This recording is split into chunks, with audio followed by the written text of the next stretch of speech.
ಓಂ ಶಾಂತಿ. ಸಾಕಾರ ಮುರಳಿಯಾಗಿದೆ. ಇಂದಿನ ಡೇಟು 15/8/26. मीठे बच्चे, सबको यही पैगाम दो कि देह सहित देह के सब धर्मों को बोल अपने को आत्मा समझे तो सब दुख दूर हो जाएगा. ತಂದೆ ತಿಳಿಸಿದರೆ, ಮಧುರಾದ ಮಕ್ಕಳೇ, ಎಲ್ಲರಿಗೂ ಇದೇ ಸಂದೇಶವನ್ನ ನೀಡಿ ದೇಹ ಸಹಿತ ದೇಹದ ಎಲ್ಲಾ ಧರ್ಮವನ್ನ ಮರೆತು ತಮ್ಮನ್ನ ತಾವು ಆತ್ಮ ಅಂತ ತಿಳ್ಕೊಳ್ಳಿ. ಆಗ ಎಲ್ಲ ದುಃಖನೂ ದೂರ ಆಗುತ್ತೆ. ಪ್ರಶ್ನೆ ಆಗಿದೆ, ತುಮ್ ಬಚ್ಚೋं को किस बात में फॉलो फादर कर. ತಾವು ಮಕ್ಕಳು ಯಾವ ಮಾತಿನಲ್ಲಿ ತಂದೆಯನ್ನ ಅನುಕರಣೆ ಮಾಡಬೇಕಾಗಿದೆ? ಉತ್ತರ ಆಗಿದೆ, जैसे इस ब्रह्मा ने अपना सब कुछ ईश्वर अर्पण कर दिया, पूरा ट्रस्टी बना, ऐसे ट्रस्टी बनकर रहो. ಯಾವ ರೀತಿ ಈ ಬ್ರಹ್ಮ ತನ್ನದೆಲ್ಲನೂ ಸಹ ಈಶ್ವರನಿಗೆ ಅರ್ಪಣೆಯನ್ನ ಮಾಡಿದ್ರು, ಪೂರ್ತಿ ಟ್ರಸ್ಟಿ ಆಗಿದ್ರು, ಆ ರೀತಿ ತಾವು ಸಹ ನಿಮಿತ್ತರಾಗಿರು. कभी भी उल्टा सुल्टा खर्चा कर पाप आत्माओं को नहीं देना, अपना सब कुछ ईश्वरीय सेवा में लगाओ, पूरा ट्रस्टी बनो. ಎಂದೂ ಸಹ ಉಲ್ಟಾ ಸುಲ್ಟಾ ಖರ್ಚನ್ನ ಮಾಡಿ ಪಾಪಾತ್ಮಗಳಿಗೆ ಕೊಡಬೇಡಿ. ತಮ್ಮದೆಲ್ಲವನ್ನ ಸಹ ಈಶ್ವರೀಯ ಸೇವೆಯಲ್ಲಿ ತೊಡಗಿಸಿ ಪೂರ್ತಿ ಟ್ರಸ್ಟಿಯಾಗಿ. बाकी श्रीमत पर चलते रहो, बाप देखते कौन सा बच्चा कितना श्रीमत पर चलता. ತಂದೆಯ ಶ್ರೀಮತದಂತೆ ನಡೀತಾ ಇರಿ. ತಂದೆ ನೋಡ್ತಾರೆ ಯಾವ ಮಗು ಎಷ್ಟು ಶ್ರೀಮತದಂತೆ ನಡೆಯುತ್ತೆ. ಹಾಡಾಗಿದೆ, तू प्यार का सागर है हम बूंद के प्यासे. ತಾವು ಪ್ರೀತಿಯ ಸಾಗರ ಆಗಿದ್ದೀರಾ, ನಾನು ಅಣುವಿನಷ್ಟು ಪ್ರೀತಿಗೆ ದಾಹನಾಗಿದ್ದೀನಿ. ಓಂ ಶಾಂತಿ. बच्चों ने गीत सुना, कहते हैं बाबा हम कहां से आए, कब आए, फिर वापस जाने की राह कैसे भूले. ಮಕ್ಕಳು ಹಾಡನ್ನ ಕೇಳಿದ್ರಲ್ಲ, ಅಂತಾರೆ ತಂದೆ ನಾವೆಲ್ಲಿಂದ ಬಂದ್ವಿ, ಯಾವಾಗ ಬಂದ್ವಿ, ವಾಪಸ್ ಹೋಗೋ ದಾರಿಯನ್ನ ಯಾವ ರೀತಿ ಮರ್ತೋದ್ವಿ. ये ड्रामा कानों में समझा दिया है, हम कौन है, कहां से आए, फिर कहां चले गए. ಈ ಡ್ರಾಮಾದ ಬಗ್ಗೆ ಕಿವಿಯಲ್ಲಿ ತಿಳಿಸಿದರು. ನಾವೆಲ್ಲಿಂದ ಬಂದ್ವಿ, ನಾವು ಯಾರಾಗಿದ್ದೀವಿ, ಎಲ್ಲಿಗೆ ಹೋಗ್ಬೇಕು.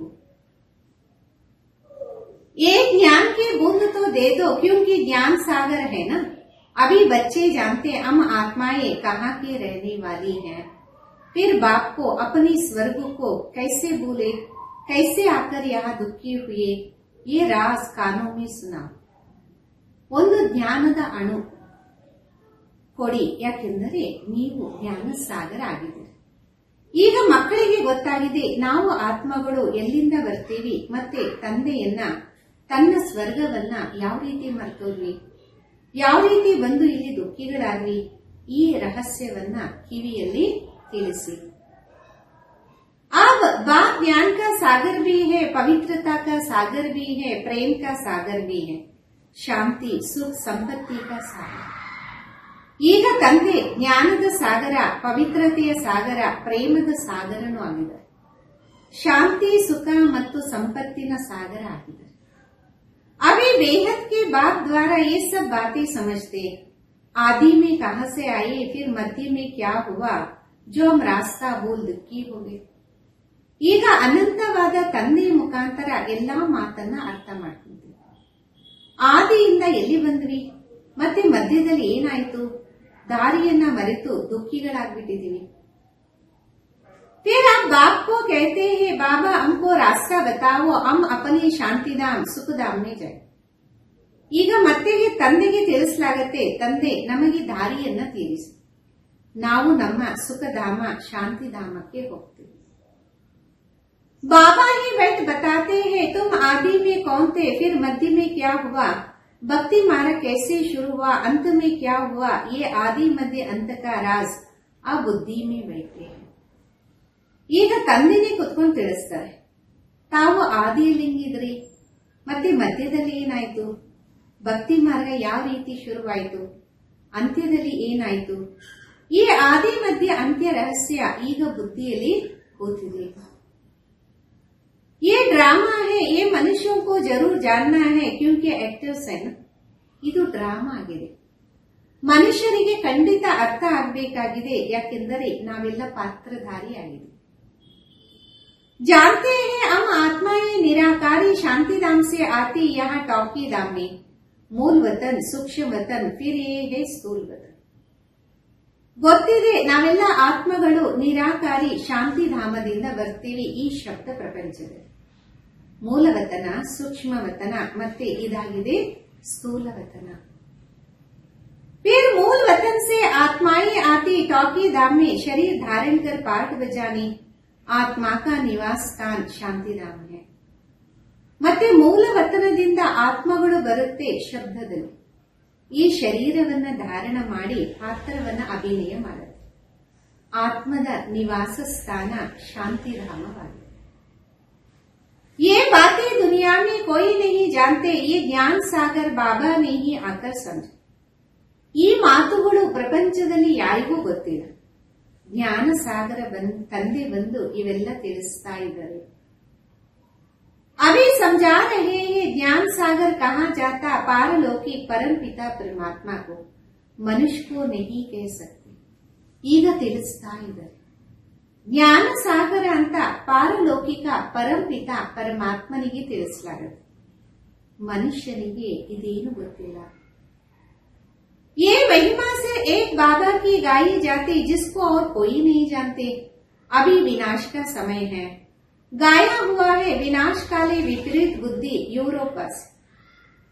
ಮಹಿಮೆ ಒಬ್ಬ ತಂದೆಗೆ ಗಾಯನ ಮಾಡಲಾಗತ್ತೆ. ಅವರ ಬಗ್ಗೆ ಯಾರಿಗೂ ಅರಿವಿಲ್ಲ. ಈಗ ವಿನಾಶದ ಸಮಯ ಆಗಿದೆ, ಗಾಯನ ಇದೆ. ವಿನಾಶ ಕಾಲದಲ್ಲಿ ವಿಪರೀತ ಬುದ್ಧಿ ಯಾದವರದು. अभी बाबा ने तुम्हारा बुद्धियोग अपने साथ लगाया कि मामी कम याद करो, मैं मुसलमान हूँ, हिंदू हूँ, बौद्धी हूँ, ये सब देह के धर्म है, आत्मा तो आत्मा ही है. ಈಗ ತಂದೆ ತನ್ನ ಬುದ್ಧಿಯೋಗವನ್ನ ನಮ್ಮ ಜೊತೆ ಜೋಡಣೆ ಮಾಡಿದ್ದಾರೆ. ಹೇಳ್ತಾರೆ ನನ್ನ ಒಬ್ಬನನ್ನ ನೆನಪು ಮಾಡಿ, ನಾನು ಮುಸಲ್ಮಾನ್ ಆಗಿದ್ದೀನಿ, ಹಿಂದೂ ಆಗಿದ್ದೀನಿ, ಬೌದ್ಧಿ ಆಗಿದ್ದೀನಿ, ಇದೆಲ್ಲ ದೇಹದ ಧರ್ಮವಾಗಿದೆ. आत्मा तो आत्मा है. बाबा समझाते देह के सब धर्म छोड़ अपने को आत्मा समझ, मुझ बाबा को याद करेंगे तो पतित से पावन बन. ಆತ್ಮ ಅಂತೂ ಆತ್ಮನೇ ಆಗಿದೆ. ತಂದೆ ತಿಳಿಸ್ತಾರೆ ದೇಹದ ಎಲ್ಲಾ ಧರ್ಮವನ್ನ ಬಿಟ್ಟು ತಮ್ಮನ್ನ ತಾವು ಆತ್ಮ ಅಂತ ತಿಳಿದು ನನ್ನ ತಂದೆಯನ್ನ ನೆನಪು ಮಾಡಿ ಪತಿತರಿಂದ ಪಾವನ ಆಗ್ತೀರಾ. बाबा कहते इस देह को भी भूलो, ये सबके लिए बाबा का पैगाम है. ತಂದೆ ತಿಳಿಸ್ತಾರೆ ಈ ದೇಹವನ್ನು ಮರೆತು ಈ ಒಂದು ಸಂದೇಶ ಎಲ್ಲರಿಗೋಸ್ಕರ ಆಗಿದೆ. देह सहित देह के जो संबंध है सबको भूलो, मैं आत्मा हूँ, हम सब ब्रदर्स का बाप एक है. ದೇಹ ಸಹಿತ ದೇಹದ ಎಲ್ಲಾ ಸಂಬಂಧವನ್ನ ಮರೆಯಿರಿ, ನಾನು ಆತ್ಮನಾಗಿದ್ದೀನಿ, ನಾವೆಲ್ಲರೂ ಸಹೋದರರು ಒಬ್ಬ ತಂದೆಗೆ. ये ब्रह्मा भी कहेंगे हम आत्मा है तो सब भाई भाई हो गए. ಈ ಸಮಯ सब भाई भाई पति दुखी. ಈ ಬ್ರಹ್ಮನು ತಿಳಿಸಿದರೆ ನಾನು ಆತ್ಮ, ಎಲ್ಲರೂ ಸಹೋದರ ಸಹೋದರರಾಗಿದ್ದೀರ. ಈ ಸಮಯದಲ್ಲಿ ಎಲ್ಲರೂ ಸಹೋದರ ಸಹೋದರ ಪತಿತ ದುಃಖಿಗಳಾಗಿದ್ದಾರೆ. सब काम चिता पर चढ़ भस्म हो पड़े हैं. जब द्वापर के आदि में रावण रस शुरू होता तो फिर तुम वाम मार्ग में जाते हो. ಎಲ್ಲರೂ ಕಾಮಚಿತೆಯ ಮೇಲೆ ಕುತ್ಕೊಂಡು ಭಸ್ಮೀಭೂತರಾಗಿದ್ದಾರೆ. ಯಾವಾಗ ದ್ವಾಪರದ ಆದಿಯಲ್ಲಿ ರಾವಣ ರಾಜ್ಯ ಆರಂಭ ಆಗುತ್ತೆ ಆವಾಗ ತಾವು ವಾಮ ಮಾರ್ಗದಲ್ಲಿ ಹೋಗ್ತೀರಾ. तभी फिर और धर्म शुरू होते हैं. आधा समय तुम पवित्र. ಆ ಸಮಯದಲ್ಲೇ ಅನ್ಯ ಧರ್ಮಗಳು ಆರಂಭ ಆಗುತ್ತೆ. ತಾವು ಅರ್ಧ ಸಮಯ ಪವಿತ್ರವಾಗಿರ್ತೀರಾ. फिर आधा समय में तुम पतित बनते हो. 21 जन्म भारत में ही गाया जाता. ಮತ್ತೆ ಅರ್ಧ ಕಲ್ಪ ತಾವು ಪತಿತರಾಗ್ತೀರ. 21 ಜನ್ಮ ಭಾರತದಲ್ಲೇ ಗಾಯನ ಮಾಡಲಾಗತ್ತೆ. कुमारी व जो 21 कुल का उद्धार करे. कुमारी का मान है ना. ಕುಮಾರಿ ಆಕೆ ಆಗಿದ್ದಾಳೆ ಯಾರು 21 ಕುಲದ ಉದ್ಧಾರವನ್ನ ಮಾಡ್ತಾರೆ. ಕುಮಾರಿಗೆ ಗೌರವ ಇದೆ ಅಲ್ಲ. क्या सारी दुनिया का उद्धार कर रहे हो, तुम जानते हो हम सब आत्माएं ಶಿವ ಬಾಬಾ के बच्चे. ತಾವು ಭಾರತವೇನು ಇಡೀ ಪ್ರಪಂಚದ ಉದ್ಧಾರವನ್ನ ಮಾಡ್ತೇವೆ. ತಮಗ ಗೊತ್ತಿದೆ ನಾವೆಲ್ಲ ಆತ್ಮಗಳು ಶಿವ ಬಾಬುವರ ಸಂತಾನ ಆಗಿದ್ದೀವಿ. तो कुमारी के ठहरे भाई बहन तब कहेंगे जब प्रजापिता ब्रह्मा की औलाद हो. ಕುಮಾರನೂ ಆದ ಸಹೋದರ ಸಹೋದರಿ ಆವಾಗ ಹೇಳಲಾಗುತ್ತೆ ಯಾವಾಗ ಪ್ರಜಾಪಿತ ಬ್ರಹ್ಮನ ಸಂತಾನ ಆಗ್ತೀವಿ. ये तुम बच्चों को ज्ञान है हम आत्माएं सब बाई बाई है सब बाबा को पुकारती ये पतित पावन आओ. ಇದು ತಮ್ಮ ಮಕ್ಕಳಿಗೆ ಜ್ಞಾನ ಇದೆ. ನಾವು ಆತ್ಮಗಳು ಎಲ್ಲ ಸಹೋದರ ಸಹೋದರ ಎಲ್ಲರೂ ತಂದೆಯನ್ನ ಕರಿತೀವಿ. ಈ ಪತಿತ ಪಾವನ ಬನ್ನಿ. यहाँ रावण राज से दुख से हमको लिबरेट करो फिर हमारा गाइड बन हमको वापस ले चलो. ಇಲ್ಲಿ ರಾವಣ ರಾಜ್ಯದಲ್ಲಿ ದುಃಖದಿಂದ ನಮ್ಮನ್ನು ಬಿಡುಗಡೆ ಮಾಡಿ ಮತ್ತೆ ನಮಗೆ ಗೈಡ್ ಆಗಿ ವಾಪಸ್ಸು ಕರ್ಕೊಂಡು ಹೋಗಿ. हमारे दुख हरो सुख दो अभी तुम समझते हो बरोबर बाबा आए. ನಮ್ಮ ದುಃಖವನ್ನ ಹರಿಸಿ ಸುಖವನ್ನ ನೀಡಿ. ಈಗ ನಿಮಗೆ ಗೊತ್ತಾಗಿದೆ ಖಂಡಿತ ತಂದೆ ಬಂದಿದ್ದಾರೆ. हमको इस कलयुगी रावण राज से छुड़ाए साथ ले चलेंगे. बाबा जानते सभी आत्माएं पतित है इसलिए शरीर भी पतित.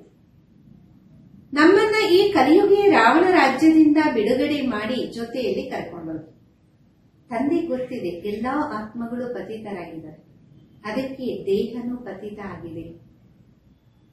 आत्मा को ही पावन बनाकर ले जाते हैं निर्वाण धाम पर. फास्ट से प्रेजेंट फिर फ्यूचर हो. ಆತ್ಮವನ್ನೇ ಪಾವನವಾಗಿ ಮಾಡಿ ನಿರ್ವಾಣ ಧಾಮಕ್ಕೆ ಕರೆದೋಗ್ಲಾಗತ್ತೆ. ಭೂತಕಾಲನೇ ವರ್ತಮಾನ ಮತ್ತೆ ಭವಿಷ್ಯತ್ತಾಗತ್ತೆ. आदि मध्य अंत फिर आदि सत्युग आदि कलयुग अंत फिर फ्यूचर होगा सत्युग. ये तो सहज है ना. ಆದಿ ಮಧ್ಯ ಅಂತ್ಯ ಮತ್ತೆ ಆದಿ, ಸತ್ಯುಗದ ಆದಿ ಕಲಿಯುಗದ ಅಂತ ಮತ್ತೆ ಭವಿಷ್ಯದಲ್ಲಿ ಸತ್ಯುಗ. ಇದಂತೂ ಸಹಜ ಅಲ್ವಾ. अच्छा बीच में क्या हुआ, हम कैसे गिरे, हम पावन देवता थे फिर पावन से पतित कैसे बने. ಒಳ್ಳೆಯದು, ಮಧ್ಯದಲ್ಲಿ ಏನಾಯ್ತು, ಯಾವ ರೀತಿ ನಾವು ಬಿದ್ವಿ. ನಾವು ಪಾವನ ದೇವತೆಯಾಗಿದ್ವಿ ಮತ್ತೆ ಪಾವನರಿಂದ ಪತಿತರಾದ್ವಿ. अभी तुम समझते हो बाबा समझाते जब रावण राज शुरू होता तब पतित. ಈಗ ತಾವು ಅರ್ಥ ಮಾಡ್ಕೊಂತೀರ, ತಂದೆ ತಿಳಿಸ್ಕೊಡ್ತಾರೆ ಯಾವಾಗ ರಾವಣ ರಾಜ್ಯ ಆರಂಭ ಆಗತ್ತೆ ಆಗ ತಾವು ಪತಿತರಾಗ್ತೀರಾ. फिर तुमको भविष्य देवता बनाने आया हूं इसमें डिफिकल्टी की कोई बात. ಈಗ ಮತ್ತೆ ನಿಮ್ಮನ್ನ ಭವಿಷ್ಯತ್ತು ದೇವತೆಯಾಗಿ ಮಾಡಕ್ಕೆ ಬಂದೇನೆ, ಇದರಲ್ಲಿ ಶ್ರಮದ ಮಾತೇ ಇಲ್ಲ. बाप कहते तुमको इस विषय सागर से पार ले जाते गाते भी है नैया मेरी सभी पुकारते है एक बाबा. ತಂದೆ ಅಂತಾರೆ ನಿಮಗೆ ಈ ವಿಷಯ ಸಾಗರದಿಂದ ಪಾರು ಕರ್ಕೊಂಡು ಹೋಗ್ತೇವೆ. ಗಾಯನನು ಮಾಡಲಾಗತ್ತೆ ನನ್ನ ದೋಣಿಯನ್ನ ಪಾರು ಮಾಡಿ. ಎಲ್ಲರೂ ಕರೀತಾರೆ ಒಬ್ಬ ತಂದೆಯನ್ನ. हमारी नैया जो डूबी हुई है इसको शीर सागर में ले चलो उनको किवಯ್ಯ ಭಗವಾನ್ भी कहते. ನಮ್ಮ ಒಂದು ದೋಣಿ ಏನು ಮುಳುಗಿದೆ ಅದನ್ನ ಕ್ಷೀರ ಸಾಗರದ ಕಡೆಗೆ ಕರ್ಕೊಂಡು ಹೋಗಿ. ಅದಕ್ಕೆ ಅಂಬಿಗ ಮತ್ತೆ ಹೂತೋಟದ ಮಾಲೀಕ ಅಂತ ಕರೆಯಲಾಗತ್ತೆ. अभी कांटों के जंगल में पड़े हमको फिर फूलों के बगीचे में ले चलो. ಇವಾಗ ಮುಳ್ಳಿನ ಕಾಡಿನಲ್ಲಿ ಬಿದ್ದಿದ್ದೀವಿ, ನಮ್ಮನ್ನ ಹೂವಿನ ತೋಟದಲ್ಲಿ ಕರ್ಕೊಂಡು ಹೋಗಿ. ದೇವತಾಯೇ ಫೂಲ ಹೇನ ಅವಿ ಸಬ್ ಕಾಂಟೆ ಹೈ. ದೇವತೆಗಳು ಹೂವಾಗಿದ್ದಾರೆ, ಈಗಂತೂ ಎಲ್ಲರೂ ಮುಳ್ಳಾಗಿದ್ದಾರೆ. ಏಕ್ ದೋಕು ದುಃಖ ಹಿ ದೇತೆ ರಹತೆ ದೇವತಾ ಕಭಿ ಕಿಸ್ಕೋ ದುಃಖ ನಹಿ ದೇ. ಪರಸ್ಪರ ದುಃಖವನ್ನೇ ನೀಡ್ತಿರ್ತಾರೆ, ದೇವತೆಗಳು ಎಂದು ದುಃಖವನ್ನ ನೀಡೋದಿಲ್ಲ. वहां तो सुख ही सुख है वो तो सिर्फ गाते हैं हम यहाँ प्रैक्टिकल सुन रहे. ಅಲ್ಲಂತೂ ಸುಖನೇ ಸುಖ ಇದೆ, ಅವರಂತೂ ಗಾಯನ ಮಾಡ್ತಾರೆ, ಈಗ ಪ್ರಾಕ್ಟಿಕಲ್ ನಾವು ಕೇಳ್ತಾ ಇದ್ದೀವಿ. कहते हैं ना बाबा, हम कहां से बोले, इस सृष्टि चक्र को हम कैसे बोले। सत्युग त्रेता में ये नहीं जानते, क्योंकि वहां तो हम सुखी थे, फिर दुखी कब हो गए। ಅಂತಾರೆ ಬಾಬಾ, ನಾವೆಲ್ಲಿ ಮರೆತ್ವಿ? ಈ ಸೃಷ್ಟಿ ಚಕ್ರವನ್ನ ಯಾವ ರೀತಿ ಮರೆತ್ವಿ? ಸತ್ಯುಗ ತ್ರೇತಾದಲ್ಲಿ ಇದು ಗೊತ್ತಿರಲಿಲ್ಲ, ಯಾಕೆಂದರೆ ಅಲ್ಲಿ ನಾವು ಸುಖಿಯಾಗಿದ್ವಿ, ಮತ್ತೆ ದುಃಖ ಯಾವ ರೀತಿ ಬಂತು? जब रावण राज शुरू हुआ, भारतवासी रावण को जलाते रहते जब तक उनका विनाश नहीं हो। ಯಾವಾಗ ರಾವಣ ರಾಜ್ಯ ಆರಂಭ ಆಯಿತು, ಭಾರತವಾಸಿಗಳು ರಾವಣನನ್ನ ಸುಡ್ತಾ ಇರ್ತಾರೆ, ಎಲ್ಲಿಯ ತನಕ ವಿನಾಶ ಆಗೋದಿಲ್ಲ। फिर सतयुग में तोड़ेंगे, हर वर्ष जलाएंगे, ये है ಭಕ್ತಿ ಮಾರ್ಗ। ಮತ್ತೆ ಸತ್ಯುಗದಲ್ಲಿ ಪ್ರತಿ ವರ್ಷ ಸುಳ್ಳಾಗತ್ತಾ? ಅದಾಗಿದೆ ಭಕ್ತಿ ಮಾರ್ಗ। अभी रावण का राज खलास होना है, भक्ति मार्ग में रावण को हर वर्ष जलाते, परंतु मरता ही नहीं। ಈಗ ರಾವಣ ರಾಜ್ಯ ಸಮಾಪ್ತಿಯಾಗತ್ತೆ, ಭಕ್ತಿ ಮಾರ್ಗದಲ್ಲಿ ರಾವಣನನ್ನ ಪ್ರತಿ ವರ್ಷ ಸುಡುತ್ತಾರೆ, ಆದರೆ ಆತ ಸಾಯೋದೇ ಇಲ್ಲ। अभी रावण तुम्हारे आगे कैसे मर गया, तुम जानते हो रावण राज अब खत्म हो। ಈಗ ರಾವಣ ರಾಜ್ಯ ಸಮಾಪ್ತಿ ಆಗುತ್ತೆ, ಭಕ್ತಿ ಮಾರ್ಗದಲ್ಲಿ ರಾವಣನನ್ನ ಪ್ರತಿ ವರ್ಷ ಸುಡುತ್ತಾರೆ, ಆದರೆ ಆತ ಸಾಯೋದೇ ಇಲ್ಲ। अभी रावण तुम्हारे आगे जैसे मर गया, तुम जानते हो रावण राज अब खत्म होना है। ಈಗ ರಾವಣ ನಿಮ್ಮ ಮುಂದೆ ಸತ್ತಂತೆ, ತಮಗೆ ಗೊತ್ತಿದೆ ರಾವಣ ರಾಜ್ಯ ಈಗ ಸಮಾಪ್ತಿ ಆಗಲೇಬೇಕು। 5 भूतों का सिर कट जाता, पहले पहले काम के सिर को काटते। 5 ಭೂತಗಳ ತಲೆ ಕಟ್ಟಾಗತ್ತೆ, ಮೊಟ್ಟ ಮೊದಲು ಕಾಮ ವಿಕಾರದ ತಲೆಯನ್ನ ಕಟ್ ಮಾಡ್ತೀರಾ। काम ही महाशत्रु है। बाबा कहते इन 5 भूतों पर विजय पाने से ही तुम विश्व पर जीत पाते। ಕಾಮ ವಿಕಾರನೇ ಮಹಾಶತ್ರು ಆಗಿದೆ। ತಂದೆ ತಿಳಿಸ್ತಾರೆ, ಈ 5 ಭೂತಗಳ ಮೇಲೆ ವಿಜಯವನ್ನ ಪಡೆದಾಗ ತಾವು ವಿಶ್ವದ ಮೇಲೆ ವಿಜಯವನ್ನ ಪಡಿತೀರಾ। मनुष्य खुद भी कहते हम पतित है, इसलिए बुलाते पतित को पावन बनाने आओ। ಮನುಷ್ಯ ಸ್ವಯಂ ಅಂತಾರೆ, ನಾವು ಪತಿತರಾಗಿದ್ದೀವಿ, ಅದಕ್ಕೆ ಕರಿತೀವಿ ಪತಿತರನ್ನ ಪಾವನ ಮಾಡಕ್ಕೆ ಬನ್ನಿ। ಆತ್ಮ ಬುಲಾತೆ ಏ ಪತಿತ್ ಪಾವನ್, ಏ ಬಾಬಾ ಕಿವಯ್ಯ ರಹಂದಿಲ್ ಬಾಬಾ ಆವು। ಆತ್ಮನೇ ಕರೆಯುತ್ತೆ, ಏ ಪತಿತ ಪಾವನ, ಏ ತಂದೆ ಅಂಬಿಗ ಕರುಣಾ ಹೃದಯ ತಂದೆ ಬನ್ನಿ। बाबा कहते मैं कलब कलब आता हूँ, कैसे आता हूँ ये कोई नहीं जानता। ತಂದೆ ಅಂತಾರೆ, ನಾನು ಕಲ್ಪ ಕಲ್ಪ ಬರ್ತೀನಿ, ಯಾವ ರೀತಿ ಬರ್ತೀನಿ ಇದು ಯಾರಿಗೂ ಗೊತ್ತಿಲ್ಲ। गीता में भी है, भगवान ने आकर राजयोग सिखाया, परंतु भगवान कौन है, कब आया, ये किसको पता। ಗೀತೆಯಲ್ಲೂ ಇದೆ, ಭಗವಂತ ಬಂದು ರಾಜಯೋಗವನ್ನ ಕಲಿಸ್ಕೊಟ್ರು, ಆದರೆ ಭಗವಂತ ಯಾರು, ಯಾವಾಗ ಬಂದ್ರು ಇದರ ಬಗ್ಗೆ ಯಾರಿಗೂ ಗೊತ್ತಿಲ್ಲ। ಗೀತಾ को तो खंडन कर दिया, श्री कृष्ण को द्वापर में ले गए। ಗೀತೆಯನ್ನೇ ಖಂಡನೆ ಮಾಡ್ಬಿಟ್ರು, ಕೃಷ್ಣನನ್ನ ದ್ವಾಪರದ ಕಡೆಗೆ ಕರ್ಕೊಂಡೋದ್ರು। द्वापर के बाद तो दुनिया और ही पतित होती, तो द्वापर में कृष्ण ने आकर क्या किया, मनुष्य तो कुछ भी समझते नहीं। ದ್ವಾಪರದ ನಂತರ ಮತ್ತೆ ಪತಿತ ಆಗತ್ತೆ, ದ್ವಾಪರದಲ್ಲಿ ಕೃಷ್ಣ ಬಂದು ಏನ್ ಮಾಡಿದ್ರು, ಮನುಷ್ಯನಿಗೆ ಗೊತ್ತೇ ಇಲ್ಲ। बिल्कुल ही अनराइटियस है, सतयुग में होते हैं राइटियस। ಬಿಲ್ಕುಲ್ ಅಜ್ಞಾನಿಗಳಾಗಿದ್ದಾರೆ, ಸತ್ಯುಗದಲ್ಲಿ ಜ್ಞಾನವಂತರು ಬುದ್ಧಿವಂತರಾಗಿರ್ತಾರೆ। तुम अभी अनराइटियस से राइटियस बनते हो, बाबा समझाते तुम ही संपूर्ण निर्विकारी पूज्यते, तुम ही अब विकारी पूज्य बनते। ತಾವು ಈಗ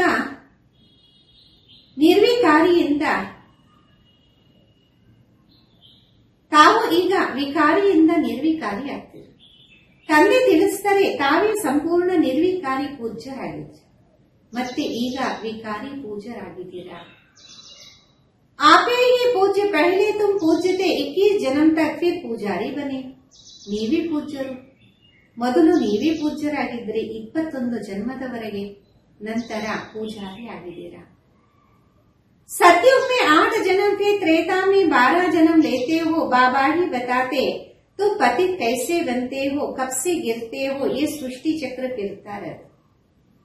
ಸತ್ಯುಗದಲ್ಲಿ 8 ಜನ್ಮ ಮತ್ತೆ ತ್ರೇತಾದಲ್ಲಿ 12 ಜನ್ಮವನ್ನ ಪಡೆಯುತ್ತಾರೆ. ತಂದೆ ತಿಳಿಸ್ತಾರೆ ತಾವು ಪತಿತರು ಯಾವ ರೀತಿಯಾಗಿ ಯಾವಾಗಿಂದ ಬೀಳುತ್ತಾ ಬಂದ್ರೆ ಈ ಸೃಷ್ಟಿ ಚಕ್ರ ತಿರುಗುತ್ತಾನೆ ಇರುತ್ತೆ. सारे वर्ल्ड की हिस्ट्री ज्योग्राफी आदि मध्य अंत का राज बच्चों को बाबा समझाते. सब एक रस तो नहीं समझेंगे, नंबर वार ही समझे. ಇಡೀ ಪ್ರಪಂಚದ ಚರಿತ್ರೆ, ಭೂಗೋಳ, ಆದಿ ಮಧ್ಯ ಅಂತ್ಯದ ರಹಸ್ಯ ಮಕ್ಕಳಿಗೆ ತಂದೆ ತಿಳಿಸ್ತಾ ಇದ್ದಾರೆ. ಎಲ್ಲರೂ ಒಂದೇ ಸಮಾನ ಅರ್ಥ ಮಾಡ್ಕೊಳಲ್ಲ, ನಂಬರ್ ಬಾರ್ ಅರ್ಥ ಮಾಡ್ಕೊಂತಾರೆ. बाप कहते मैं आकर किंगडम स्थापन करता हूं, अब तुमको सर्वगुण संपन्न बना. ತಂದೆ ತಿಳಿಸ್ತಾರೆ ನಾನು ಬಂದು ರಾಜ್ಯಧಾನಿಯನ್ನು ಸ್ಥಾಪನೆ ಮಾಡ್ತೇನೆ, ಈಗ ತಮಗೆ ಸರ್ವಗುಣ ಸಂಪನ್ನರಾಗಿ ಮಾಡ್ತೇನೆ. तब तक सत्युग में जा नहीं सकते हैं, बनना यहाँ है, फिर भविष्य में जाकर तुम राज्य कर. ಅಲ್ಲಿಯ ತನಕ ತಾವು ಸತ್ಯುಗದಲ್ಲಿ ಹೋಗಕ್ಕೆ ಸಾಧ್ಯ ಇಲ್ಲ. ಆಗ್ಬೇಕಾಗಿರೋದು ಇಲ್ಲೇ, ಭವಿಷ್ಯದಲ್ಲಿ ಹೋಗಿ ರಾಜ್ಯವನ್ನ ಮಾಡ್ತೀರಾ. उसके बीच में सब विनाश हो जाएगा, विनाश भी देखेंगे जरूर. ಅದರ ಮಧ್ಯದಲ್ಲಿ ಎಲ್ಲಾನು ವಿನಾಶ ಆಗತ್ತೆ, ವಿನಾಶನು ಖಂಡಿತ ನೋಡ್ತೀರಾ. तुम प्रैक्टिकल में अपना पार्ट बचाएंगे, तुमको थोड़े ही पता है आगे क्या होगा, जो कल्प पहले हुआ होगा वही होगा. ಮತ್ತೆ ಪ್ರಾಕ್ಟಿಕಲ್ ಅಲ್ಲಿ ತಾವಿ ಪಾತ್ರವನ್ನ ಅಭಿನಯ ಮಾಡ್ತೀರಾ. ತಮಗೇನ್ ಗೊತ್ತಿದೆ ಮುಂದೆ ಏನಾಗಿತ್ತು, ಯಾರು ಕಲ್ಪದ ಹಿಂದೆ ಏನಾಗಿತ್ತು ಅದೇ ಆಗತ್ತೆ. तुमको टोटल बताया जाता स्थापना और विनाश होना है, विनाश कैसे होगा वो तो जब होगा तब देखी. ತಮಗೆ ಟೋಟಲ್ ತಿಳಿಸಲಾಗುತ್ತೆ, ಸ್ಥಾಪನೆ ವಿನಾಶ ಆಗತ್ತೆ. ವಿನಾಶ ಹೆಂಗಾಗತ್ತೆ, ಯಾವಾಗ ಆಗುತ್ತೋ ಆವಾಗ ನೋಡ್ತೀರಾ. ದಿವ್ಯ ದೃಷ್ಟಿ से विनाश को देखा है, आगे चल प्रैक्टिकल में भी देखी. ದಿವ್ಯ ದೃಷ್ಟಿಯಿಂದ ವಿನಾಶವನ್ನ ನೋಡಿದ್ದೀರಾ, ಮುಂದೆ ಹೋಗಿ ಪ್ರಾಕ್ಟಿಕಲ್ ಅಲ್ಲಿ ನೋಡ್ತೀರಾ. स्थापना का भी साक्षात्कार दिव्य दृष्टि से किया और प्रैक्टिकल में देखी. ಸ್ಥಾಪನೆಯನ್ನು ಸಹ ಪ್ರಾಕ್ಟಿಕಲ್ ನೋಡಿದ್ರಿ, ಸಾಕ್ಷಾತ್ಕಾರ ದಿವ್ಯ ದೃಷ್ಟಿಯಿಂದ ಆಗತ್ತೆ, ಮತ್ತೆ ಪ್ರಾಕ್ಟಿಕಲ್ ಅಲ್ಲಿ ನೋಡ್ತೀರಾ. बाकी जास्ती ध्यान में जाना भी ठीक नहीं, फिर वैकुंठ में जाकर डांस करने लग पड़ते. ಮಿಕ್ಕಿದ್ದು ಜಾಸ್ತಿ ಧ್ಯಾನದಲ್ಲಿ ಹೋಗೋದು ಸರಿ ಇಲ್ಲ, ವೈಕುಂಠದಲ್ಲಿ ಹೋಗಿ ನೃತ್ಯವನ್ನ ಮಾಡ್ತಾರೆ. ना ध्यान ना योग दोनों से वंचित हो जाते, ध्यान में जाने की कोई दरकार. ಜ್ಞಾನನೂ ಇಲ್ಲ ಯೋಗನೂ ಇಲ್ಲ, ಎರಡರಿಂದ ವಂಚಿತರಾಗ್ಬಿಡ್ತಾರೆ. ಧ್ಯಾನದಲ್ಲಿ ಹೋಗುವ ಅವಶ್ಯಕತೆನೇ ಇಲ್ಲ. ये तो भोग सिर्फ लगाया जाता, तुम ब्राह्मण वहां जाते. ಇಲ್ಲಿ ಭೋಗವನ್ನ ಹಂಗೆ ಇಲ್ಲಾಗತ್ತೆ, ತಾವು ಬ್ರಾಹ್ಮಣರು ಅಲ್ಲಿಗೆ ಹೋಗ್ತೀರ. देवताओं और ब्राह्मणों की महफिल लगती, यहाँ तुम पियर घर में बैठे हो, फिर तुमको लायक बनाया जाता विष्णुपुरी जाने की. ದೇವತೆಗಳು ಬ್ರಾಹ್ಮಣರ ಸಂಘಟನೆ ಆಗುತ್ತೆ. ಇಲ್ಲಿ ತಾವು ಅತ್ತೆ ಮನೆಯಲ್ಲಿ ಕೂತಿದ್ದೀರಾ, ಮತ್ತೆ ಲಾಯಕ್ಕಾಗಿ ಹೋಗ್ತೀರಾ ವಿಷ್ಣುಪುರಿಗೋಸ್ಕರ. कन्या की जब सगाई करते तो उनको समझाया जाता ससुर घर में कैसे चलना, सबसे प्यार से चलना, झगड़ा नहीं कर. ಕನ್ಯೆಗೆ ಮದುವೆ ಆದಾಗ ತಿಳಿಸ್ಕೊಡ್ಲಾಗತ್ತೆ ಅತ್ತೆ ಮನೆಯಲ್ಲಿ ಯಾವ ರೀತಿ ನಡತೆಯಿಂದ ನಡಿಬೇಕು ಅಂತ. ಎಲ್ಲರ ಜೊತೆ ಪ್ರೀತಿಯಿಂದ ಇರಿ, ಜಗಳ ಮಾಡಕ್ಕೆ ಹೋಗಬೇಡಿ. ये भी ओ बहु ऐसे है, बाबा कहते तुमको सर्वगुण संपन्न यहाँ ही बनना. ಇದು ಸಹ ಅದೇ ರೀತಿ ತಂದೆ ತಿಳಿಸ್ಕೊಡ್ತಾರೆ, ತಾವು ಸರ್ವಗುಣ ಸಂಪನ್ನ ಇಲ್ಲೇ ಆಗ್ಬೇಕು. स्वर्ग में लड़ाई झगड़े आदि होते नहीं, अभी तुम विष्णुपुरी ससुर घर में जा. ಸ್ವರ್ಗದಲ್ಲಿ ಜಗಳ ಕಲಹ ಏನೂ ಆಗೋದಿಲ್ಲ, ಈಗ ತಾವು ವಿಷ್ಣುಪುರಿ ಅತ್ತೆ ಮನೆಗೆ ಹೋಗ್ತೀವಿ. वो है महान वैष्णव, उन जैसे वैष्णव सृष्टि पर कोई नहीं होता. ಅವರಾಗಿದ್ದಾರೆ ಮಹಾನ್ ವೈಷ್ಣವ, ಅವರ ರೀತಿ ವೈಷ್ಣವರು ಸೃಷ್ಟಿಯಲ್ಲಿ ಯಾರೂ ಇರೋದಿಲ್ಲ. वैष्णव देवताएं विकार में तोड़े ही जाते, विकार है हिंसा. ವೈಷ್ಣವ ದೇವತೆಗಳು ವಿಕಾರದಲ್ಲಿ ಹೋಗ್ತಾರೇನು? ವಿಕಾರ ಆಗಿದೆ ಹಿಂಸೆ. कहा जाता अहिंसा परमो देवी देवता धर्म. अभी तुम जानते हो हम पियर घर में बैठे हैं, अभी हमको विष्णुपुरी में जा. ಹೇಳಾಗತ್ತೆ ಅಹಿಂಸಾ ಪರಮೋ ದೇವಿ ದೇವತಾ ಧರ್ಮ ಅಂತ. ಈಗ ತಮಗೆ ಗೊತ್ತಾಗಿದೆ, ನಾವು ಅತ್ತೆ ತಾಯಿ ಮನೆಯಲ್ಲಿ ಕೂತಿದ್ದೀವಿ, ಈಗ ನಮಗೆ ವಿಷ್ಣುಪುರಿಗೆ ಹೋಗಬೇಕಾಗಿದೆ. जानते हो वहां बहुत सुख होता, शादी के पहले कन्या फटा हुआ कपड़ा पहनती जिसको वनवाह के. ಗೊತ್ತಿದೆ, ಅಲ್ಲಿ ಬೇಕಾದಷ್ಟು ಸುಖ ಇದೆ. ಮದುವೆಗೆ ಮುಂಚೆ ಕನ್ಯೆ ಅರ್ಧೋಗಿರೋ ವಸ್ತ್ರವನ್ನ ಹಾಕೊಂತಾರೆ, ಯಾಕೆಂದರೆ ವನವಾಹದಲ್ಲಿ ಇರುತ್ತಾಳೆ. तुम्हारे पास में अभी क्या है? कुछ भी नहीं, ये तो टिक्कर बित्तर है. ನಿಮ್ಮ ಹತ್ರನೂ ಈಗ ಏನಿದೆ? ಏನೂ ಇಲ್ಲ, ಮಣ್ಣು ಕಲ್ಲಿದೆ. यहाँ तुमको कोई भी जवर आदि पहनने की दरकार नहीं, परंतु कहते गृहस्थ में रहना है, शादी आदि में जाना पड़ता, तो जवर आदि भी बलते. ಇಲ್ಲಿ ತಾವು ಯಾವುದೇ ಒಡವೆಗಳನ್ನ ಹಾಕೊಳ್ಳುವ ಅವಶ್ಯಕತೆ ಇಲ್ಲ. ಆದರೆ ಹೇಳ್ತಾರೆ, ನಾವು ಗೃಹಸ್ಥದಲ್ಲಿ ಇರ್ತೀವಿ, ಮದುವೆ ಮುಂಚೆ ಹೋಗ್ಬೇಕಾಗತ್ತೆ, ಅದಕ್ಕೆ ಹೇಳಾಗತ್ತೆ ಆಭರಣಗಳನ್ನ ಬಲೆ ಹಾಕೊಳ್ಳಿ. ಮನಾ ನಹಿ ಹೇ, ನೈ ತೋ ಕೈಂಗೆ ವಿಧವಾ ಜವರ್ ನೈ ಪೆನ್ತಿ. ಬಾಬಾ ಬೇಡ ಅಂತ ಹೇಳಲ್ಲ, ಇಲ್ಲ ಅಂದರೆ ಜನ ಅಂದರೆ ವಿಧವೆ ಏನು ಸಹ ಹಾಕೊಳ್ಳೋದೇ, ಒಡವೆಗಳನ್ನ ಹಾಕೊಳ್ಳೋದೇ ಇಲ್ಲ. नाम बदनाम होगा तब बाबा कहते नाम बदनाम नहीं करना, कुछ भी पहनो अपने को आत्मा समझ बाबा को याद. ಹೆಸರನ್ನ ಕೆಡಕಾಗಿ ಮಾಡ್ಕೋಬೇಡಿ. ತಂದೆ ಹೇಳ್ತಾರೆ, ಹೆಸರನ್ನ ಕೆಡಕ್ ಮಾಡ್ಕೋಬೇಡಿ, ಏನಾದ್ರೂ ಹಾಕೊಳ್ಳಿ, ತಮ್ಮನ್ನ ತಾವು ಆತ್ಮ ಅಂತ ತಿಳಿದು ತಂದೆಯನ್ನ ನೆನಪು. जाओ बल कहा भी, ये मंत्र याद रखो, ये परीक्षा लो, हम याद में रहते. ಎಲ್ಲಾದ್ರೂ ಹೋಗಿ ಮಂತ್ರವನ್ನ ನೆನಪಿಟ್ಕೊಳ್ಳಿ, ನಿಮ್ಮನ್ನು ನೀವು ಪರೀಕ್ಷೆ ಮಾಡಿಕೊಳ್ಳಿ, ನಾವು ನೆನಪಿನಲ್ಲಿ ಇರ್ತೀವ. यहाँ हम जाते बाबा के डायरेक्शन से, उनके साथी तोड़निಲ್ಲ. ಎಲ್ಲಿ ನಾವು ಹೋಗ್ತೀವಿ ಅಲ್ಲಿ ಬಾಬುವರ ಡೈರೆಕ್ಷನ್ ಇಲ್ಲ, ಅವರ ಜೊತೆಗೆ ನಿಭಾಯಿಸಬೇಕು. परंतु हाथ कारडे दिल यारडे तो समझेंगे ये मजबूत है. जवर आदि पे शादी पर बल जाओ, इकट्ठे रहो लेकिन महावीर न. ಹೇಳಾಗತ್ತೆ, ಕೈಯಿಂದ ಕೆಲಸ ಮಾಡಿ, ಹೃದಯದಿಂದ ನೆನಪು ಮಾಡಿ, ಇದರಲ್ಲಿ ಗಟ್ಟಿಯಾಗಿ. ಒಡವೆಗಳೆಲ್ಲ ಹಾಕೊಳ್ಳಿ, ಮದುವೆಗೆ ಬಳೆ ಹೋಗಿ, ಜೊತೆಯಲ್ಲಿರಿ, ಆದರೆ ಮಹಾವೀರರಾಗಿ ಇರಿ. सन्यासियों का भी दिखाते हैं, गुरु ने वैश्या के पास भेज दिया, सांप के पास भेज दिया, जो बहुत दूरी से पास हो दिखाते उनको महावीर कहा जाए. ಸನ್ಯಾಸಿಗಳ ಬಗ್ಗೆ ಉದಾಹರಣೆಯನ್ನು ತಿಳಿಸ್ತಾರೆ. ವೈಶ್ಯ ಹತ್ರ ಕಳಿಸಿದ್ರು, ಹಾವಿನ ಹತ್ರ ಕಳಿಸಿದ್ರು. ಯಾರು ಧೈರ್ಯದಿಂದ ಪಾರು ಮಾಡಿದ್ರೋ ಅವರಿಗೆ ಮಹಾವೀರ ಅಂತ ಹೇಳಲಾಗುತ್ತೆ. बाकी याद में रहेंगे तो फिर कोई कर्मेंद्रियों में चंचलता नहीं होंगे. बाप को भूले तो कर्मेंद्रिಯ ಚಂಚಲ. ತಂದೆ ನೆನಪಿನಲ್ಲಿದ್ದಾಗ ಯಾವುದೇ ಕರ್ಮೇಂದ್ರಿಯಗಳಲ್ಲಿ ಚಂಚಲತೆ ಇರಲ್ಲ. ತಂದೆಯನ್ನ ಮರೆತಾಗ ಕರ್ಮೇಂದ್ರಿಯಗಳು ಚಂಚಲ ಆಗಲ್ಲ. विश्व के तुम मालिक बनते हो, ये कम बात है क्या? सन्यासी इन बातों को बिल्कुल नहीं जानते. ವಿಶ್ವಕ್ಕೆ ಮಾಲೀಕರಾಗ್ತೀರಾ, ಇದೇನು ಕಡಿಮೆ ಮಾತಾ? ಸನ್ಯಾಸಿಗಳು ಈ ಮಾತುಗಳನ್ನ ಬಿಲ್ಕುಲ್ ಅರ್ಥ ಮಾಡ್ಕೊಳಲ್ಲ. शास्त्रों में वह कुछ बातें हैं परंतु खंडन कर दिया. भगवान वाच मैं तुमको राजयोग सिखा. ಶಾಸ್ತ್ರಗಳಲ್ಲಿ ಕೆಲವು ಮಾತುಗಳಿದೆ, ಆದರೆ ಅದನ್ನ ಕಟ್ ಮಾಡಿಬಿಟ್ಟಿದ್ದಾರೆ. ಭಗವಂತನ ಮಹಾವಾಕ್ಯ, ನಾನು ನಿಮಗೆ ರಾಜಯೋಗವನ್ನ ಕಲಿಸ್ಕೊಡ್ತೀನಿ.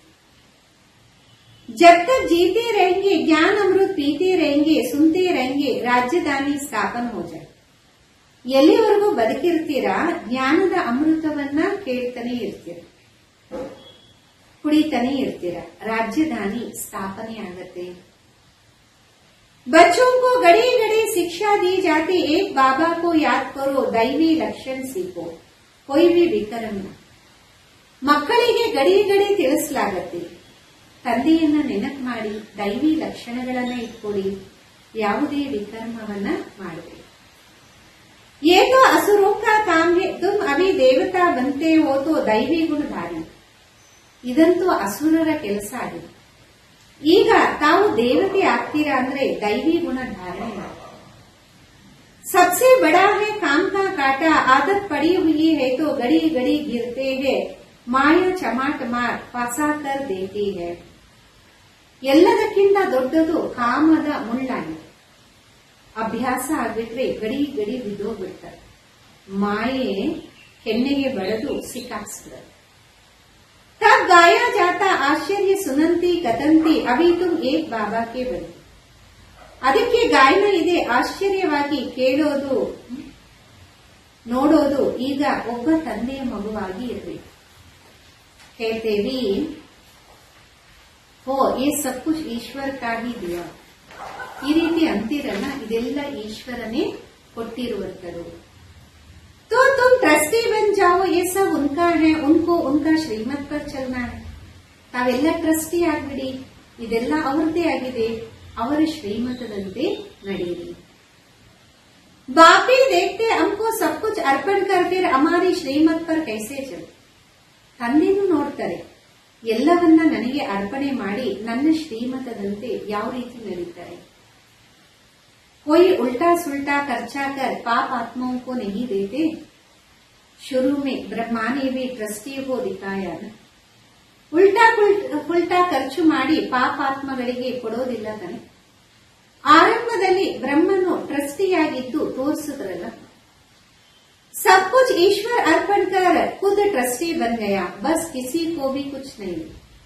ಎಲ್ಲವನ್ನ ಈಶ್ವರನಿಗೆ ಅರ್ಪಣೆ ಮಾಡಿ ಸ್ವಯಂ ಟ್ರಸ್ಟಿ ಆಗಬೇಕು ಅಷ್ಟೇ, ಯಾರಿಗೂ ಏನೂ ಕೊಟ್ಟಿಲ್ಲ. ईश्वर के अर्थ किया तो ईश्वर के काम में ही लगाना, शरीर निर्वाह भी तो होता है ना. ಈಶ್ವರನ ಹೆಸರಿಗೆ ಕೊಟ್ಟ ಮೇಲೆ ಈಶ್ವರನ ಕೈ ಕೆಲಸಕ್ಕೆ ಅದು ತೊಡಗಿಸಬೇಕಾಗಿದೆ. ಶರೀರದ ಪೋಷಣೆಯೂ ಆಗತ್ತಲ್ಲ. जो कुछ था सब सर्विस में लगा दिया, इसको देख के दूसरों को भी ऐसे किया, बट्टी बन गई. ಏನೆಲ್ಲ ಇತ್ತು ಸೇವೆಯಲ್ಲೇ ತೊಡಗಿಸಿದ್ರು, ಇವರನ್ನ ನೋಡಿ ಬೇರೆಯವರು ಅದೇ ರೀತಿ ಮಾಡಿದ್ರು, ಬಟ್ಟಿ ಆಯ್ತು. बट्टी नहीं बनती तो इतने बच्चे होशियार कैसे होते सेवा के लिए. पाकिस्तान में सीख फिर यहाँ आकर सीखी. ಬಟ್ಟಿ ಆಗಿಲ್ಲ ಅಂದ್ರೆ ಇಷ್ಟೆಲ್ಲ ಮಕ್ಕಳು ಹುಷಾರಿಂಗಾಗೋರು ಸೇವೆಗೋಸ್ಕರ. ಪಾಕಿಸ್ತಾನದಲ್ಲೂ ಕಲಿತರು, ಇಲ್ಲ ಬಂದ್ರು ಸಹ ಕಲಿತರು. जब समझाने लायक बने तब बाहर निकले. अभी तो देखो कितनी प्रदर्शनियां आदि करते रहते. ಯಾವಾಗ ತಿಳಿಸ್ಕೊಡೋದಕ್ಕೆ ಲಾಯಕ್ಕಾದ್ರೂ ಆಗ ಸೇವೆಗೋಸ್ಕರ ಹೊರಗಡೆ ಹೋದ್ರು. ಈಗ ನೋಡಿ ಎಷ್ಟೊಂದು ಪ್ರದರ್ಶನಿ ಆಗ್ತಾ ಇರುತ್ತೆ. बड़ो बड़ों को निमंत्रण देते. इस ज्ञान यज्ञ में विघ्न भी अनेक प्रकार के पड़ते हैं, विघ्न से डरना नहीं. ದೊಡ್ಡ ದೊಡ್ಡವರಿಗೆ ನಿಮಂತ್ರಣವನ್ನ ನೀಡಲಾಗುತ್ತೆ.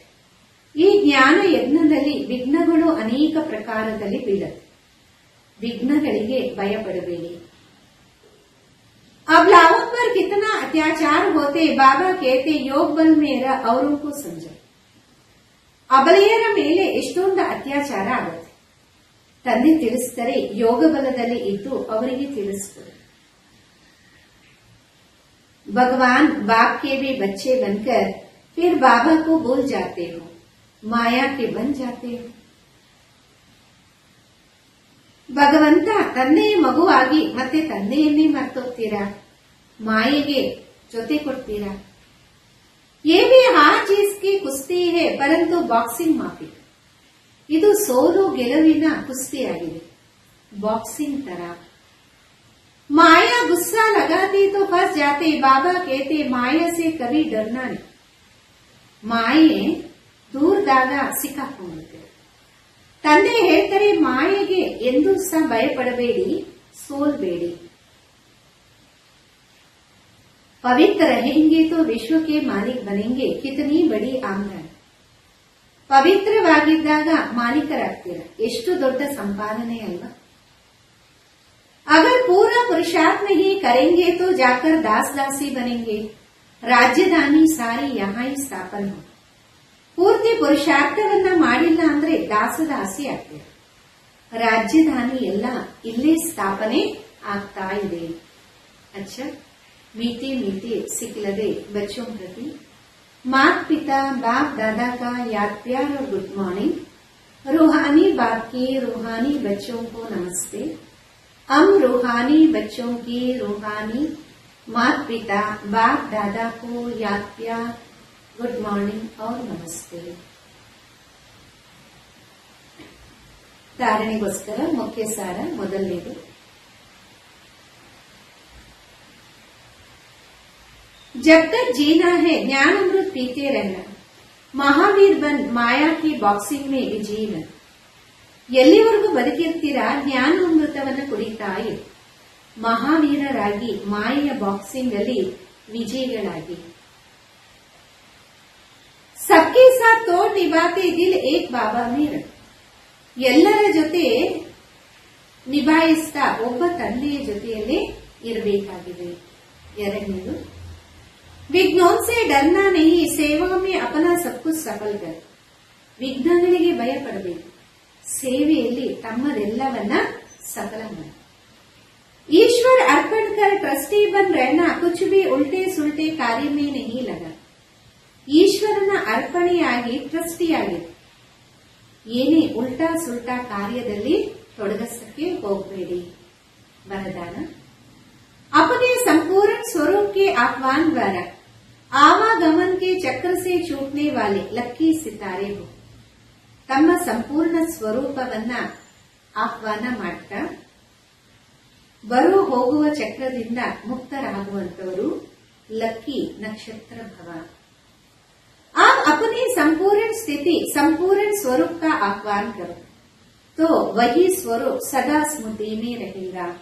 फिर जो कभी ऊंची स्थिति कभी नीच स्थिति में आने जाने का चक्र चलता है, बार बार स्मृति विस्मृति के चक्र में आते हो, इस चक्र से मुक्त हो जाए. ಈಗ ತಮ್ಮ ಸಂಪೂರ್ಣ ಸ್ಥಿತಿ ಸಂಪೂರ್ಣ ಸ್ವರೂಪವನ್ನ ಆಹ್ವಾನ ಮಾಡಿ ಅದೇ ಸ್ವರೂಪದಲ್ಲಿ ಸದಾ ಸ್ಥಿತರಾಗಿ. ಕೆಲವೊಂದು ಸಲ ಉನ್ನತವಾದ ಸ್ಥಿತಿ, ಕೆಲವೊಂದು ನೀಚ ಸ್ಥಿತಿ, ಬರೋ ಹೋಗುವಂತಹ ಚಕ್ರದ ಏನು ನಡೆಯುತ್ತೆ, ಮತ್ತೆ ಮತ್ತೆ ಸ್ಮೃತಿ ವಿಸ್ಮೃತಿಯ ಚಕ್ರದಲ್ಲಿ ಬರ್ತೀರಾ. ಈ ಚಕ್ರದಿಂದ ಮುಕ್ತರಾಗ್ತೀರಾ. वे लोग जन्म मरण के चक्र से छूटना चाहते, आप लोग व्यर्थ बातों से छूट चमकते हुए लकी सितारे बन जाते. ಅಲ್ಲಿ ಜನ ಜನನ ಮರಣ ಚಕ್ರದಿಂದ ಬಿಡುಗಡೆಯಾಗಬೇಕು ಅಂತ ಇಷ್ಟಪಡ್ತಾರೆ. ಮತ್ತೆ ತಾವು ವ್ಯರ್ಥ ಮಾತುಗಳಿಂದ ಬಿಡುಗಡೆಯಾಗಿ लक्की नक्षत्रराग्तीरा. स्लोगन है किसी भी विघ्न के वश होना अर्थात डायमंड पर धाग लगा. ಯಾವುದೇ ವಿಘ್ನಕ್ಕೆ ವಶೀಭೂತರಾಗೋದು ಅಂದರೆ ಡೈಮಂಡ್ ಮೇಲೆ ಮಚ್ಚೆ ಬೀಳುವಂಥದ್ದು. ಅವ್ಯಕ್ತ ಇಶಾರೆ अपवित्रता के बीज को भी समाप्त कर संपूर्ण स्वच्छ पवित्र. ಅಪವಿತ್ರತೆಯ ಬೀಜವನ್ನು ಸಮಾಪ್ತಿ ಮಾಡಿ ಸಂಪೂರ್ಣ ಸ್ವಚ್ಛ ಪವಿತ್ರರಾಗಿ. जैसे आपका आदि स्वरूप पवित्र देवता है, ऐसे ये अंतिम जन्म भी पवित्र ब्राह्मण जीवन है. ಯಾವ ರೀತಿ ಆದಿಯ ಸ್ವರೂಪ ಪವಿತ್ರ ದೇವತೆ, ಅದೇ ರೀತಿ ಈ ಅಂತಿಮ ಜನ್ಮ ಪವಿತ್ರ ಬ್ರಾಹ್ಮಣ ಜೀವನ ಆಗಿದೆ. ये स्मृति के आधार पर पवित्र जीवन अति सहज अनुभव कर. ಈ ಸ್ಮೃತಿಯ ಆಧಾರದಿಂದ ಪವಿತ್ರ ಜೀವನ ಅತಿ ಸಹಜವಾದ ಅನುಭವ ಆಗುತ್ತದೆ. ಪವಿತ್ರ ಬನೋ ಯೋಗಿ ಬನೋ ಯಹಿ ಮಹಾಮಂತ್ರ ಸರ್ವ ಪ್ರಾಪ್ತಿಯೋ ಕಿ ಚಾವಿ. ಪವಿತ್ರರಾಗಿ ಯೋಗಿಗಳಾಗಿ ಈ ಮಹಾಮಂತ್ರ ಸರ್ವ ಪ್ರಾಪ್ತಿಗಳ ಬೀಗಕೈಯಾಗಿದೆ. अगर पवित्र नहीं योगी जीवन नहीं तो अधिकारी होते हुए भी अधिकार की अनुभूति नहीं कर सकते. ಪವಿತ್ರತೆ ಇಲ್ಲ, ಯೋಗಿ ಜೀವನ ಇಲ್ಲ ಅಂದರೆ ಅಧಿಕಾರಿ ಆಗಿದ್ದರೂ ಅಧಿಕಾರದ ಅನುಭೂತಿ ಆಗೋದಿಲ್ಲ. ये महामंत्र ही सर्व खजानों के अनुभूति की चाबी. ಈ ಮಹಾಮಂತ್ರನೇ ಎಲ್ಲಾ ಖಜಾನೆಗಳ ಅನುಭೂತಿಯ ಬೀಗದ ಕೈಯಾಗಿದೆ. ಓಂ ಶಾಂತಿ.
ಹೊಂದಲು ಇಂದು ನಡೆ ಮುನ್ನಡೆವೋ ಜ್ಯೋತಿರ್ಬಿಂದು ಪ್ರೀತಿಸಿ ಕರೆವನು ಶಿವನೇ ಬಂದು ಆತ್ಮನೇ ಬಾಯೆಂದು ಪರಮಾತ್ಮ ಸಮಾಗಮ ಹೊಂದಲು ಇಂದು ನಡೆ ಮುನ್ನಡೆವೋ ಜ್ಯೋತಿರ್ಬಿಂದು ಪ್ರೀತಿಸಿ ಕರೆವನು ಶಿವನೇ ಬಂದು ಆತ್ಮನೇ ಬಾಯೆಂದು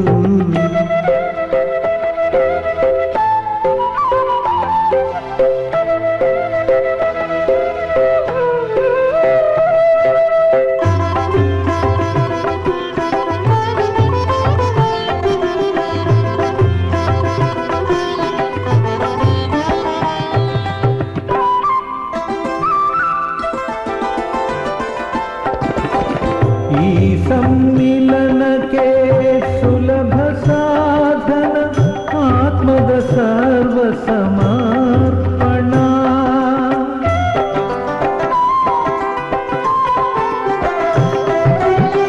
ಈ ಸಮ್ಮಿಲನಕ್ಕೆ ಸುಲಭ ಸಾಧನ ಆತ್ಮದ ಸರ್ವ ಸಮರ್ಪಣ ಪರಮಾತ್ಮನ ಈ ಆಗಮನ ಧನ್ಯತೆ ಹೊಂದಿತು ಜೀವನ ಪರಮಾತ್ಮ ಸಮಾಗಮ ಹೊಂದಲು ಇಂದು ನಡೆ ಮುನ್ನಡೆವೋ ಜ್ಯೋತಿರ್ಬಿಂದು ಪ್ರೀತಿಸಿ ಕರೆವನು ಶಿವನೇ ಬಂದು ಆತ್ಮನೇ ಬಾಯೆಂದು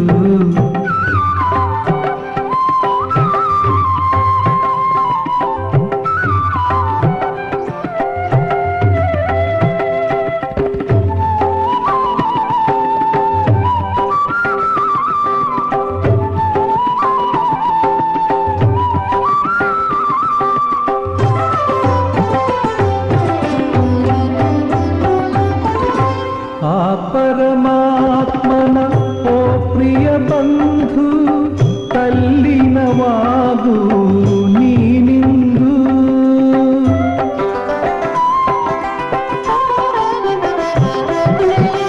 ಆ ಪರಮಾತ್ಮನ ಓ ಪ್ರಿಯ ಬಂಧು ತಲ್ಲಿನವಾಗು ನೀನಿಂದು ನೀನಾಗು ಜ್ಯೋತಿರ್ಬಿಂದು ನೀನಾಗು ಪ್ರೇಮ ಸಿಂಧು ಪರಮಾತ್ಮ ಸಮಾಗಮ ಹೊಂದಲು ಇಂದು ನಡೆ ಮುನ್ನಡೆವೋ ಜ್ಯೋತಿರ್ಬಿಂದು ಪ್ರೀತಿಸಿ ಕರೆವನು ಶಿವನೇ ಬಂದು ಆತ್ಮನೇ ಬಾಯೆಂದು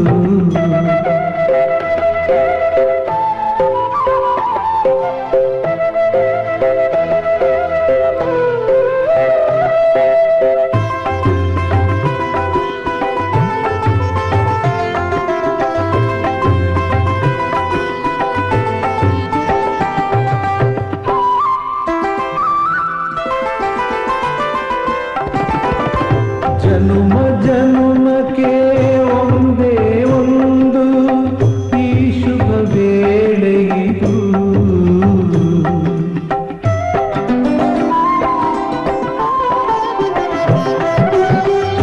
ಜನುಮ ಜನುಮಕ್ಕೆ ಒಂದೇ ಒಂದು ಈ ಶುಭ ವೇಳೆಯಿದು ಹೊಂದು ಹೊಂದು ಎಂದೆಂದು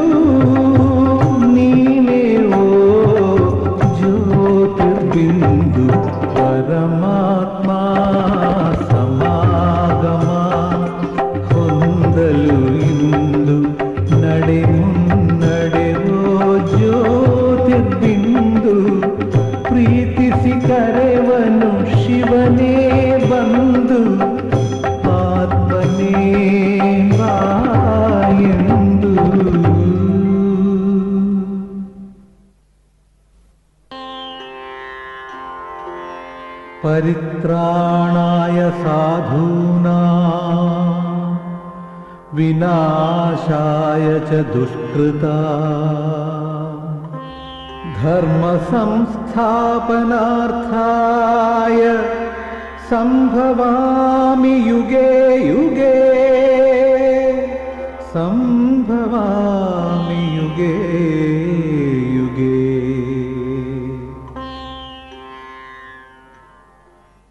ನಾ ಬರುವೆ ನಾ ಬರುವೆ ಕಲ್ಪ ಕಲ್ಪದಲ್ಲೂ ನಾ ಬರುವೆ ನಾ ತರುವೆ ನಾ ತರುವೆ ಹೊಸ ಜ್ಞಾನವನು ನಾ ತರುವೆ ಧರ್ಮವು ತಲ್ಲಣಗೊಂಡಾಗ ಪಾಪವು ಸೊಕ್ಕಿ ಮೆರೆದಾಗ ನಾ ಬರುವೆ ನಾ ಬರುವೆ ಕಲ್ಪ ಕಲ್ಪದಲ್ಲೂ ನಾ ಬರುವೆ.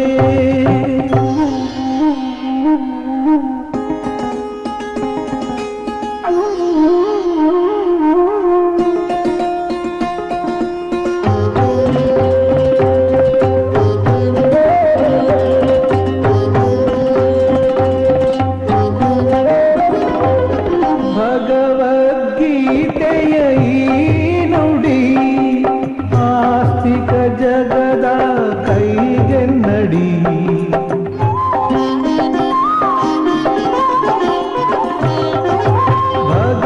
ಭಗವದ್ಗೀತೆಯ ಈ ನುಡಿ ಆಸ್ತಿಕ ಜಗದ ಕೈಗೆನ್ನಡಿ ಧರ್ಮ ಸ್ಥಾಪಕನ ಕಾಲಡಿಯಲ್ಲಿ ಕಲಿಯಾಗುವನು ಪುಡಿ ಪುಡಿ ಧರ್ಮ ಸ್ಥಾಪಕನ ಕಾಲಡಿಯಲ್ಲಿ ಕಲಿಯಾಗುವನು ಪುಡಿ ಪುಡಿ ನಾ ಬರುವೆ ನಾ ಬರುವೆ ಕಲ್ಪ ಕಲ್ಪದಲ್ಲೂ ನಾ ಬರುವೆ.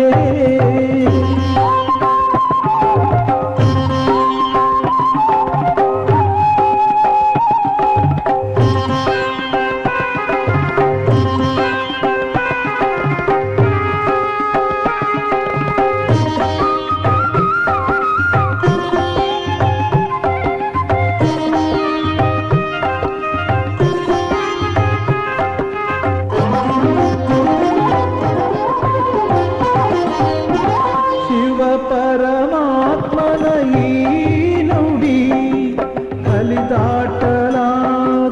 ಆಗಡಿ